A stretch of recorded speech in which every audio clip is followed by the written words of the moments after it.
Assalamualaikum warahmatullahi wabarakatuh. Kami di sini akan mempresentasikan hasil kerja kelompok kami. Sebelum itu, kami akan memperkenalkan diri terlebih dahulu. Saya Mutiara Rahmania. Saya Yani Karisma Fitriani. Kami dari kelompok 4 akan mewakili kelompok kami dalam menjelaskan sistem indera. Saya akan menjelaskan fungsi kulit.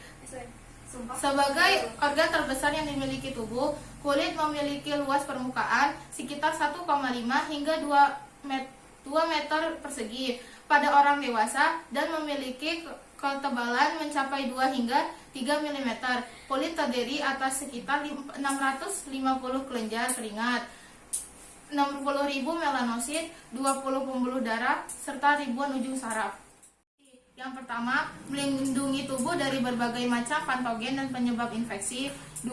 Menerima rangsangan sensorik dari lingkungan eksternal, agen pembuangan cairan atau racun dalam tubuh melalui kelenjar keringat. 3. Sebagai indera peraba. 4. Sebagai tempat penimbun lemak tubuh. 5. Melindungi tubuh dari dehidrasi atau kehilangan air secara berlebihan, yaitu dengan membantu menyimpan cairan tubuh. 6. Pengatur suhu. 7. Melindungi struktur internal tubuh dari kerusakan mekanis. 8. Sebagai alat represi bagi tubuh. 9. Pembentukan vitamin D dengan bantuan sinar matahari pagi. Yaitu struktur lapisan kulit. Kulit memiliki 3 lapisan. Yang pertama itu kulit ari atau epidermis. Lapisan epidermis berfungsi sebagai penghalang untuk melindungi tubuh dari mikroba atau patogen yang berbahaya. 2. Melindungi tubuh dari resiko stres oksidan akibat paparan sinar UV maupun bahan-bahan kimia lain. 3. Memberikan ketahanan mekanisme tubuh. Yang keempat, memberikan warna pada kulit. Epidermis dibedakan atas 5 lapisan kulit, yaitu yang pertama stratum corneum. Lapisan ini terdiri dari sel tanduk keras yang terbentuk dari keratin. Lapisan terluar kulit ini berfungsi untuk menyerap air dan melindungi lapisan kulit yang paling dalam. Yang kedua, stratum lucidum merupakan lapisan tipis yang hanya terdapat pada kulit tebal di telapak tangan dan kaki. Lapisan ini berfungsi meredam gesekan antara lapisan epidermis. Yang ketiga itu stratum granulosum, merupakan lapisan ketiga dari epidermis yang berfungsi untuk membentuk sel-sel pelindung kulit. Yang keempat, stratum spinosum, merupakan bagian epidermis yang berperan dalam menciptakan keratin, yaitu bahan pembentukan sel kulit, rambut, dan kuku. Yang kelima, stratum basalis, merupakan lapisan terdalam di epidermis yang aktif membentuk sel kulit.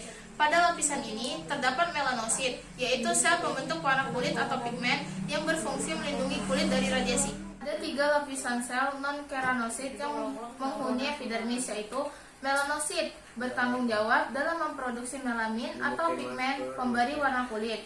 Semakin banyak melanin yang diproduksi, warna kulit akan semakin gelap. Produksi melanin dipengaruhi oleh genetika Anda.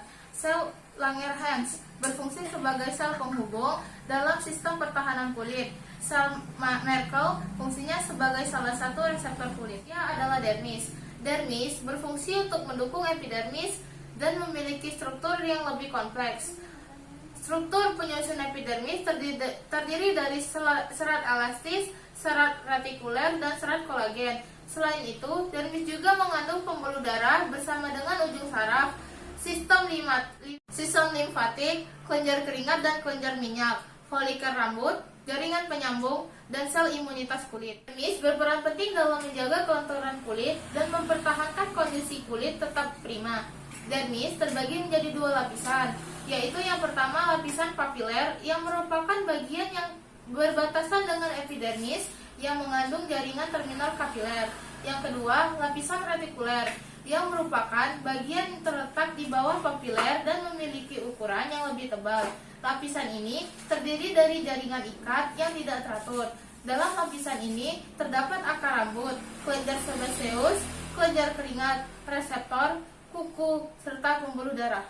Beberapa reseptor yang menerima rangsangan, yaitu corpus pacini, ujung saraf perasa tekanan, corpus ruffini, ujung syaraf peraba, ujung syaraf Krause, ujung syaraf perasa dingin, ujung syaraf tanpa selaput, perasa nyeri, lempeng Merkel, ujung syaraf perasa sentuhan dan tekanan ringan. Saya akan menjelaskan bagian lapisan kulit yang ketiga, yaitu hipodermis.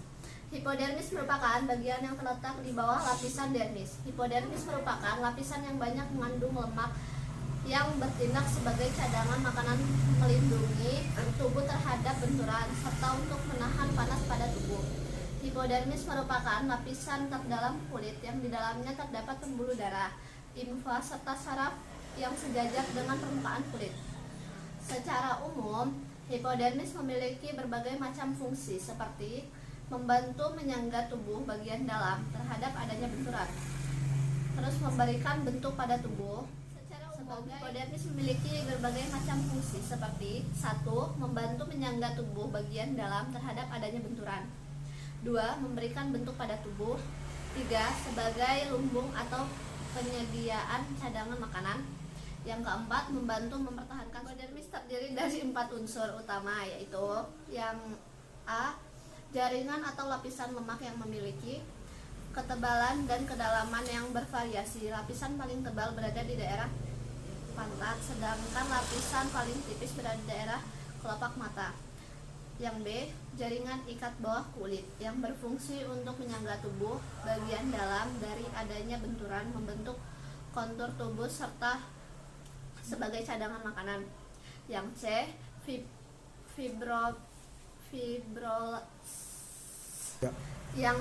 Fibroblast yang bertanggung jawab untuk menghasilkan kolagen yang nantinya disalurkan ke lapisan dermis untuk memperkuat kulit. Yang D. Pembuluh darah dan limfe yang merupakan saraf-saraf yang berjalan sejajar dengan permukaan kulit. Selanjutnya, macam-macam penyakit pada kulit. Yang pertama, eksim atau dermatitis. Penyakit kulit eksim akan menimbulkan rasa gatal berlebih yang dibarengi dengan kulit memerah, bersisik, serta pecah-pecah. Selain itu juga akan muncul gelembung-gelembung kecil yang mengandung air atau nanah. Yang kedua, campak atau rubella. Campak merupakan penyakit menular yang disebabkan oleh virus. Umumnya penyakit ini kerap menyerang anak-anak. Gejala awal yang muncul yaitu demam, pilek, bersin, badan lesu, dan sakit kepala. Ruam berwarna merah kecoklatan akan muncul setelah beberapa hari kemudian. Bercak ini akan memulai dari belakang telinga, sekitar kepala, kemudian ke leher. Yang ketiga, cacar air. Penyakit ini biasanya sering terjadi pada anak-anak dengan gejala ruam gatal. Pada seluruh tubuh akan muncul bintik-bintik merah muda yang kemudian berisi air. 4. Jerawat. Jerawat merupakan penyakit kulit yang biasanya menyerang bagian kulit wajah. Padahal kenyataannya jerawat bisa saja terjadi pada bagian tertentu karena masalah pada kelenjar minyak kulit.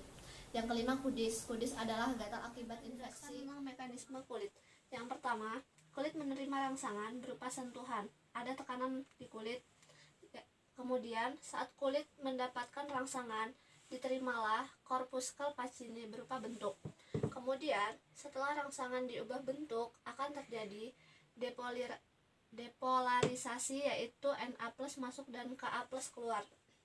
Kemudian akan terbentuknya potensial aksi yang dihantarkan dalam bentuk impuls oleh saraf sensori ke otak. Kemudian impuls diolah. Setelah impuls diolah, akan timbul sensasi tekanan di kulit. Sekian dari saya. Wabillahi taufiq wal hidayah. Wassalamualaikum warahmatullahi wabarakatuh.